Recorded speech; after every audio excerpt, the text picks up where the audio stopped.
안녕하세요. 결이 다른 성형 토크 송원장입니다. 오늘은 30대 이상의 코 성형에서 주의하셔야 될 사항에 대해서 한번 말씀드려 보려고 합니다. 제가 30대 이상이라고 콕 찍어서 이렇게 말씀드리는 이유는 30대부터 노화가 시작되기 때문에 코 성형을 할 때도 주의를 해야 될 것이 있는데요. 그러한 점에 대해서 제 생각을 말씀드려 보려고 합니다. 나이가 들어감에 따라 코 모양이라든가 코 주변, 즉 중안면부의 모양이 어떻게 변화하는지에 대해서 설명을 드려야 할 것 같은데요. 이전 영상에서도 몇 차례 얘기를 드렸지만 기본적으로 노화가 진행되면 이 중안면부의 뼈 자체가 좀 흡수가 되고요. 앞볼이라고 통칭하는 이 부위도 그렇고 코 바로 밑에 이 부위도 그렇습니다. 뼈 흡수가 일어나면서 앞볼이 좀 밋밋해지는 것을 들 수가 있고요. 또 하나의 변화는 코 끝에 날개 연골이라고 하는 이 부위가 지지력이 약해지는 그러한 점을 또 들 수 있습니다. 말씀드린 중안면부라든가 인중 부위의 뼈 흡수라든가 날개 연골의 지지력이 약해지는 것들에 동반되어 나타나는 일들이 결국은 코끝이 떨어진다는 것입니다. 즉 코가 처진다는 것이고요. 우리가 마기혈멈 코라고 얘기하는 코끝이 처지는 그러한 현상이 사실은 나이가 들면서 코의 노화로 나타나는 그러한 일들입니다. 그렇다면 우리가 여기서 생각할 수 있는 것은 그러한 노화가 일어나는 시기의 코 성형은 그러한 점에서 수술 계획을 세워야 된다. 결국 노화의 반대 과정으로 수술이 진행되어야 되는 것인데요. 제가 드리고 싶은 얘기의 결론은 결국 비순각이 살아야 한다는 것입니다. 비순각이라고 한다면 코끝과 인중과 입술까지 이어지는 이 각도를 의미하는 것이고요. 여성분들 같은 경우는 일반적으로 95도에서 한 105도 정도를 말씀드립니다. 즉 우리가 나이대가 조금 있을 때 코 성형을 할 때는 반드시 비순각이 살아야만 영해 보이는 그런 느낌을 줄 수 있는 것이고요. 그러한 점을 꼭 명심해서 수술을 진행하셔야 됩니다. 제가 비순각을 살려서 코끝 수술을 진행해야 된다고 하면 항상 따라 나오는 얘기가 두 가지 정도가 있는데요. 첫 번째가 그럼 콧구멍 많이 보이면 어떡하냐, 이 질문을 항상 하십니다. 그럴 때마다 제가 항상 드리는 얘기는 콧구멍은 안 보이려고 하시면 안 되고요. 알맞게 보이게끔 생각을 하셔야 됩니다. 우리가 콧구멍을 아예 안 보이게 하려면 비순각을 90도 내지는 그 아래로까지 끄집어 내려야 되는 것이고요. 콧구멍이 정면에서 안 보인다고 예쁜 코가 아니라 앞서 말씀드린 그런 마기혈멈 코 같은 그런 느낌을 주게 됩니다. 다른 말로 하면 좀 늙어 보인다는 것이죠. 그렇기 때문에 콧구멍 노출에 너무 초점을 맞춰가지고 하는 것은 절대 올바른 방향이 아니라는 점을 짚고 싶고요. 두 번째로 말씀하시는 게 노화에 따라서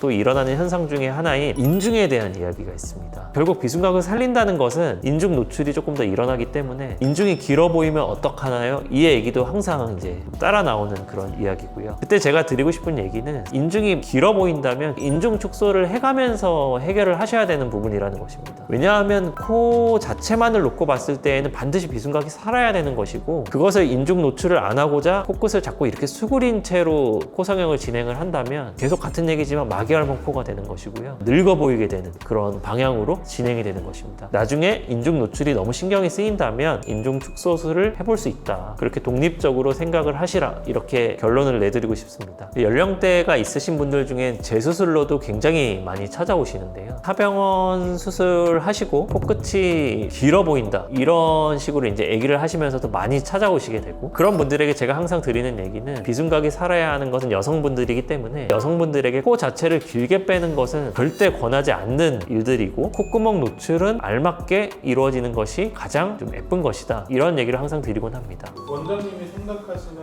이쁜 코를 가진 사람, 연예인으로 비교한다면 어떤 사람이 있을까요? 예쁜 코의 정의가 좀 주관적이기는 하지만 제가 보통 진료실에서 예시로 많이 드는 연예인은 오연서 씨를 많이 들고는 하는데요. 이제 좀 젊은 친구들은 아이돌 친구들을 많이 이제 사진을 갖고 오시지만 이제 한 30대, 40대 그 이상 분들은 이제 오연서 씨나 김유정 씨 이런 분들 사진을 좀 많이 갖고 오십니다. 똑같진 않지만 하나 확실한 건 뭐냐면 비순각이 살아있다는 것이고 코끝이 절대 처지고 길어 보이지 않는다는 것입니다. 코가 길어지는 게 예쁜 거라는 그 잘못된 오해에 대한 걸 좀 해결해 드리려고 하고 있고요. 그러한 점을 좀 아셨으면 좋겠습니다. 오늘은 나이대가 있는 분들의 코 성형을 할 때 주의점에 대해서 말씀드려 보았습니다. 코의 노화 과정을 이해하고 그 노화에 반대되는 방향으로 수술이 진행되어야 한다. 이 점을 꼭 강조드리고 싶었고요. 코를 단순히 길게 빼서 앞에서 봤을 때 콧구멍이 안 보이게 하는 것 자체가 저는 극단적으로 늙어 보이게 하는 것이다. 여성분들에게 있어서는 그러한 점을 좀 결론을 내드리고 싶고요. 꼭 비순각이 살아야 되고 보이고 그래야지 젊어 보이고 예쁜 코가 될 수 있다. 연령대가 있으신 분들이 코 성형을 준비할 때에는 명심하셔야 된다. 그렇게 결론을 내드리고 싶습니다. 그럼 지금까지 결이 다른 성형 토크 송 원장이었습니다. 시청해주셔서 감사합니다.